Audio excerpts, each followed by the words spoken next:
जय हिंद, वंदे मातरम, ईद मुबारक। निजामी साहब की ही बात को मानते हुए, चलिए मान ली अमीश भाई, मैंने आज ईद का दिन है, उनसे बहसूंगा नहीं। मैं उनको बताता हूं कि 370 निजामी साहब क्यों हटाया गया। जरा दिल पे पत्थर रख के सुनिएगा, हिम्मत करके। 370 इस बारे हटाया गया क्योंकि अगर हम चाहते तो बाकी रियासतों की तरह कश्मीर को भी हजम कर जाते, लेकिन हमने कश्मीरियों के साथ मोहब्बत दिखाई, स्टेटों को आपने हजम कर लिया, पैसे से दिया। अरे सुनिए तो, अब आप बोलने लगे बीच में, बोलने मतलब लगे। आप कहते हैं आपने हजम कर लिया। ये आपकी डिबेट में कोई ना कोई बदतमीज आदमी आके क्यों बैठ जाता है? You make your point, Rizwan साहब। अगर कश्मीरियों को कोई शिकायत थी, कोई सेंटर से शिकायत थी, तो ये निजामी बताएं उन्होंने हिंदुओं को क्यों मारा? कश्मीरी पंडित से क्या शिकायत थी? वो पाकिस्तान के आतंकवादियों ने मारा था। बदतमीजी तो आप कर रहे हैं। चुप रहिए, आप लोगों ने मारा। कश्मीरी मुसलमानों ने नहीं मारा, कश्मीरियों ने मार मार के भगाया है, झूठ बोल रहे हैं, नफरत फैला रहे हैं। आप लोगों ने डरा डरा के भगाया है, बिठाया जाता है तुम फिर बीच में बोल रहे हो फैलाने के लिए। तुम्हें फिर बीच में बोल रहे हो तुम। उनको 40 सेकंड दीजिए ना, आप अपनी बात को रखिए। आपने 1.5 मिनट, नहीं आपने भी 1.5 मिनट बोला, उनको 40 सेकंड मौका देंगे नहीं देंगे? आप चाय पीजिए थोड़ी देर के लिए।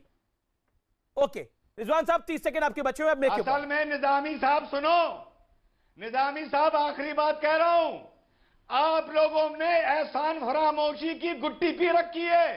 एहसान फरामोश है आप, एहसान फरामोश। आप लोगों को सिर्फ डंडे लगने चाहिए, डंडे।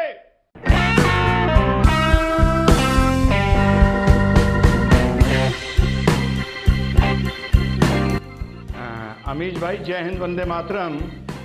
जितने भी यहां हमारे भारत के पैनलिस्ट हैं उनसे मैं कहूंगा पहले मेरी बात सुन लें।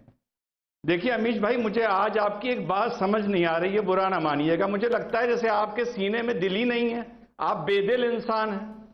अरे साहब, 70 साल से एक आदमी कश्मीर का ढोल बजा रहा था, उसकी खा रहा था, उसकी पी रहा था, उसकी पहन रहा था। हमारे बेदिल प्रधानमंत्री ने और बेदिल हमारे गृह मंत्री ने 70 सेकंड में उस पर पानी फेर दिया, भूखा मार दिया, कपड़े उतार दिए, नंगा कर दिया। अब क्या वो बोलेंगे नहीं पाकिस्तानी? आपके सीने में दिल ही नहीं है। चीमा, मैं तुम्हारे साथ खड़ा हूं, हिंदुस्तान का मुसलमान। इस दुख की घड़ी में तुम लोग नंगे हो गए हो, नंगे। और तुम्हारे लिए ये लेके आया हूं केले का पत्ता, और इसमें मैंने बना दिए छेद। अपने प्रधानमंत्री से कहो ये केले का पत्ता लपेटे और जाके यूनाइटेड नेशन के बाहर सीढ़ियों पर बैठे। ये हिंदुस्तान का मुसलमान का पैगाम है तुम्हारे लिए, और मैं तुम्हारे साथ खड़ा हूं आज। मैं तुम्हारे साथ हूं। क्या क्या जतन करने पड़ते हैं इंडिया के अंदर जिंदा रहने के लिए? इंडिया के अंदर मुसलमानों को जिंदा रहने के लिए क्या क्या जतन करने पड़ते हैं? केले के पत्ते, फूलों को ले फूल पेश करने पड़ते हैं बीजेपी को, आरएसएस के पांव को हाथ लगाने पड़ते हैं। भाई क्या क्या करना पड़ता है आपको? आरएसएस के पांव को हाथ, बीजेपी को माफिया, केले के पत्ते, केले लेने पड़ते हैं, देने पड़ते हैं। क्या क्या काम करने पड़ते हैं आपको? मुझे अफसोस हो रहा है, तुम लोग को नंगा कर दिया। मैं नरेंद्र मोदी की खिलाफत करता हूं। अरे ऐसे कोई किसी को नंगा करता है क्या?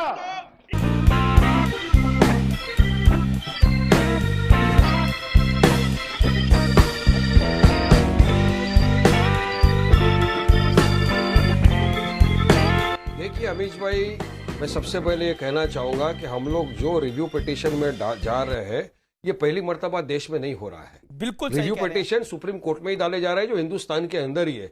अगर हमको लगता है, और अच्छा आपको भी पता है, मुझे भी पता है, जस्टिस जे.एस. वर्मा भी सुप्रीम कोर्ट के वरिष्ठ जज रह चुके हैं, आरएसएस के आइडियोलॉजी वाले थे। उन्होंने भी कहा था कि supreme court is supreme but not infallible.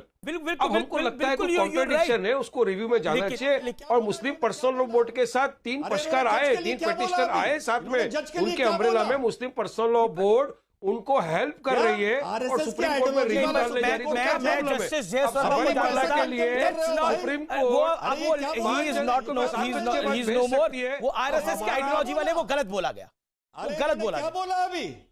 Right की फाइट है, अधिकार की लड़ाई है। अमीश जी, जी सर। अमित जी बोलिए बोलिए सर, अमित जी प्लीज बोलिए। ओवैसी का और कुछ मौलानाओं को एक बात हजम नहीं हो रही कि वहां पर मंदिर मस्जिद बिना मुसलमानों का खून बहे कैसे बन रही है। जब तक मुसलमानों का खून नहीं बहेगा इनको कलेजे में ठंडक नहीं पहुंचेगी। अरे ये जल्लाद है, जल्लाद। अच्छा, कौन संविधान सा को दुश्मन मानना है यानी ये? खून बहाने वाली बात है। लीगल बात करना खून खराबा करने अरे वाली चुप बात रहे है। तू ये और वायलेंस तेरा तो ये फैला संविधान। रहे इस तरह के अपशब्द यूज जाहिर करके। हारा हुआ एमएलए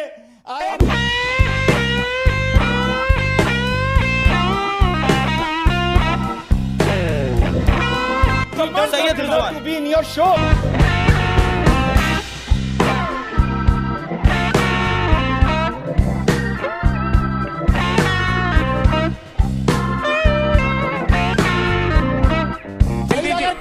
दहलवी जी ऐसे बात नहीं हो पाएगी आगे, ऐसे बात नहीं हो पाएगी आप, ऐसे बात नहीं हो पाएगी आप। वो एक आदमी जाहिल करा। अरे भाई सुने, उन्होंने आपको नहीं बोला। कह रहा है वो जाहिल मौलाना, आप क्या सुन रहे हैं? रिजवान साहब, रिजवान जी मैं कभी पर्सनल कमेंट नहीं, कोई पर्सनल कमेंट मत कीजिए। आपको अपना पॉइंट बोलना है, पॉइंट बोलिए प्लीज। जी प्लीज जी।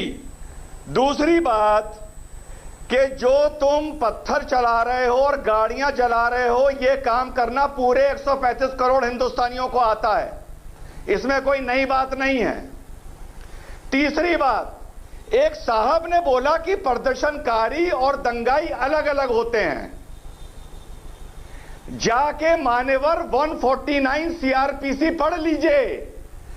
जब एक भीड़ में कोई भी आदमी दंगा कर देता है तो पूरी भीड़ दंगाइयों की कहलाती है। ये 149 सीआरपीसी बोल रहा है। साहब मुझे अंग्रेजों के जाके कानून की किताब पढ़ लीजिए। मुझे अंग्रेजों के बनाए कानून पे नहीं जाना है, सौरभ जी, मुझे मत समझाइए। आप अगर आपको शांतिपूर्ण प्रदर्शन करना है दिल्ली में तो जाके रामलीला ग्राउंड पे करो। प्रदर्शन के लिए रामलीला ग्राउंड बनाए। परसों 22 तारीख को माननीय प्रधानमंत्री खड़े हो जाते हो, पहले दिल्ली की सियासत समझो। कानून 22 तारीख को आदरणीय प्रधानमंत्री मौलाना चुप रहो, मौलाना चुप रहो। अच्छा चलिए ठीक है, आपको रचना है उसके लिए तो ये फोरम नहीं है सर, आपके रचने के लिए फोरम नहीं है ये। एक मिनट जाहिल दहलवी चुप ठीक रहो। है।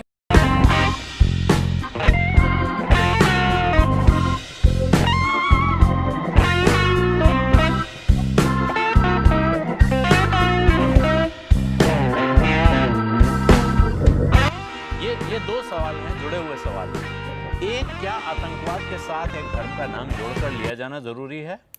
और दूसरा, ये जो अभी जोया कह रही हैं कि पहले से एक सेंटर मौजूद है जहां इस तरह के कोर्स हो सकते थे, लेकिन अब यहां जो नया सेंटर खुल रहा है और उसमें जिस तरह के कोर्स हैं वो एक तरह से इस्लामोफोबिया को, यानी इस्लाम के डर को बढ़ावा देने के हथियार के तौर पे इस्तेमाल हो सकते हैं।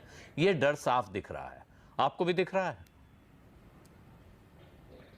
देखिए साहब, एकेडमिकली कौन से कोर्स मौजूद हैं, कौन से जोड़े जाने चाहिए, इस पर मैं कमेंट नहीं कर पाऊंगा because I am not an academician और मुझे जेएनयू के सिलेबस का आइडिया नहीं है। जो अभी जोया ने एक बड़ी इंटरेस्टिंग बात बोली कि ये प्रॉब्लमेटिक इश्यूज हैं, तो क्या जो प्रॉब्लमेटिक इश्यूज हैं उनको हम कारपेट के नीचे ब्रश कर दें? पहला मूल सवाल। दूसरी बात आलोक भाई, अगर इस्लाम को आतंकवाद के साथ जोड़ा गया है, इसमें पूर्णतः मुसलमान की गलती है, क्योंकि जब हमारे हजूर का पर्दा हुआ उसके बाद जब भी उसके ऊपर जंगें शुरू हुई, जो हमारे खलीफाओं ने जंगें करी वो एक्चुअली में मिलिट्री एक्सपेडिशंस थे, लेकिन उनको मजहब का नाम तब से दिया गया। धर्म युद्ध हर मजहब के साथ जुड़ा हुआ है, लेकिन मुसलमानों ने दो मूल गलतियां करी। पहली, इस धर्म को खींचते खींचते खींचते खींचते 20वीं और 21वीं सदी में ले आए। दूसरा, मुसलमानों ने जो भी ज्योग्राफिकल एंड मिलिट्री एक्सपेंशन किया वो मजहब की आड़ में किया। हर जंग मजहब की आड़ में लड़ी गई, चाहे वो बैजेंटाइन की लड़ाई हो, चाहे वो ओटोमन एम्पायर की खलीफत की लड़ाई हो, चाहे वो मुगल की लड़ाई हो, चाहे ओसामा की लड़ाई हो, चाहे बगदादी की लड़ाई हो। तो अगर हम हर जंग से इस्लाम को जोड़ेंगे तो हमें इसके लिए तैयार रहना चाहिए कि जब हम आतंकवाद करेंगे वो भी इस्लाम के साथ जोड़ा जाएगा। जी, आप कह रहे हैं कि एक तरह से आप हालांकि कोर्स पे टिप्पणी नहीं कर रहे हैं, लेकिन बुनियादी सवाल के साथ खड़े हुए हैं कि जिस चीज को इस्लामोफोबिया कहा जा रहा है उसके लिए मुसलमान खुद जिम्मेदार हैं।